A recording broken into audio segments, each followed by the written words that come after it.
Ito mga idol, panoorin natin. Talagang viral po ito kanina lamang pong hapon. Dumaan po ito sa aking newsfeed at napanood ko din po sa balita. Ito po yung si kuya na, ayan, sinakmal po siya ng napakalaking buhaya. Disclaimer lamang po, hindi po sa atin itong video. I-credit po natin sa mismong uploader. Ayan, kung napapanood po ninyo, talaga namang buti na lamang po at napakalakas ng loob ni kuya. At kung naririnig din po ninyo doon po sa mga nagbibideo, ayan po, at pinapalakas po ang loob ni kuya. Ayan, sinasabi lamang po na mag-antay.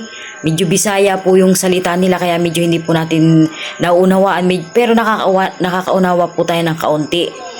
Ayan po, talaga namang pinapalakas po ang loob ni kuya.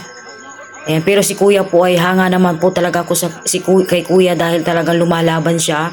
Hindi siya nagpapatalo dito sa napakalaking buhaya. Ayan guys, talagang grabe oh. Ayan, buti na lamang guys at mababaw yung tubig. Kung hindi po talaga at malalim po yan, ay naku, baka kung ano na po ang ginawa nitong napakalaking buhayang ito kay kuya. Ayan po.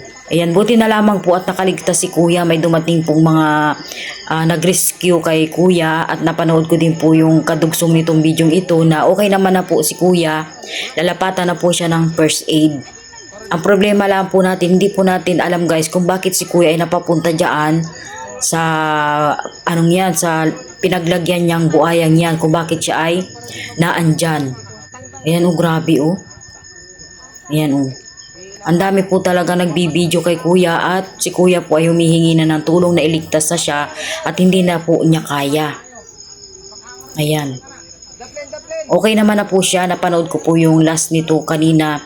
Na-rescue na po siya guys.